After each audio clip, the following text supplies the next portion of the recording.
કેમ છો મિત્રો? મજામાં ને? હું પણ મજામાં. આજે હું તમને એક પોઝિટિવ એટલે કે હકારાત્મક વાત કહીશ, જેના પરથી આપણે કેટલું હકારાત્મક રહેવું એ પણ નક્કી કરી શકીએ. અરુણિમા સિંહા એક ટ્રેનમાં લખનૌથી દિલ્હી મુસાફરી કરી રહી હતી. લખનૌ દિલ્હી ટ્રેનમાં લૂંટારાઓ ચડ્યા અને એની સોનાની ચેન ખેંચવાનો પ્રયત્ન કર્યો. અરુણિમા સિંહા શાંત બેસે એમાંની ન હતી.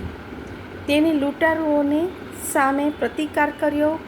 ચેન ન લૂંટાય અને એની બેગ પણ ન લૂંટાય એની માટે એને પ્રયત્ન કર્યો. પરંતુ લૂંટારાઓ સામે એને સામનો કરતા લૂંટારાઓએ એને ચાલુ ટ્રેનમાંથી નીચે ફેંકી દીધી.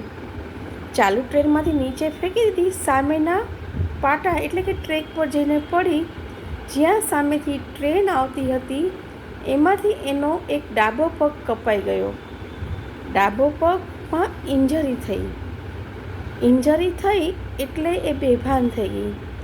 ત્યાંની આસપાસના પબ્લિકે એને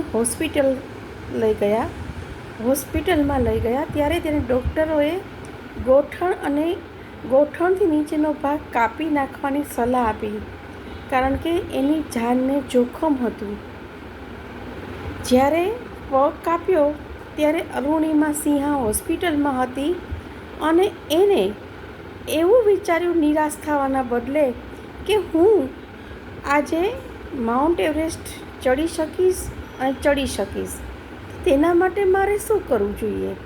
એની માટે એને બધા અપંગ લોકો કઈ રીતે માઉન્ટ એવરેસ્ટ ચડે છે, કઈ મુશ્કેલીઓ આવે છે, ચડતા કેટલો સમય લાગે છે, એ બધા વિશેનો અભ્યાસ કર્યો અને પછી ભવિષ્યમાં એ માઉન્ટ એવરેસ્ટના 3 શિખરો એને સર કર્યા. મિત્રો, ક્યારેય પણ ખરાબ પરિસ્થિતિ આવે ત્યારે આપણે હારવું ન જોઈએ, પરંતુ એમાંથી નીકળવાનો રસ્તો શોધવો જોઈએ. ખરું ને મિત્રો? આ તો થઈ અરુણિમા સિંહાની વાત. મને બહુ ગમી. પોઝિટિવ સ્ટોરી છે. આપણે પણ કંઈક લાઈફમાં પ્રોબ્લેમ આવે ત્યારે આપણે હારી જતા હોય છીએ, ડરી જતા છીએ, આગળનો રસ્તો શું હોય એ વિચારતા નથી. તો તમે શું કરો? હિંમત ન હારો, એની બદલે એનો રસ્તો વિચારો. અને જો અરુણિમા સિંહા એક કૃત્રિમ પગ સાથે માઉન્ટ એવરેસ્ટ ચડી શકતી હોય તો આપણે સાજા સમા લોકો કેમ ન ચડી શકીએ? ચડી જ શકીએ. અને આપણે અપંગ લોકો કે જે લોકો કંઈ કરી શકે એમ નથી, એ લોકોને પણ પ્રોત્સાહન પૂરું પાડવું જોઈએ કે તમે પણ કરી શકો છો. મને આ પોઝિટિવ સ્ટોરી બહુ ગમી. તમારી પાસે પણ કોઈ આવો અનુભવ હોય તો મને શેર કરજો ને.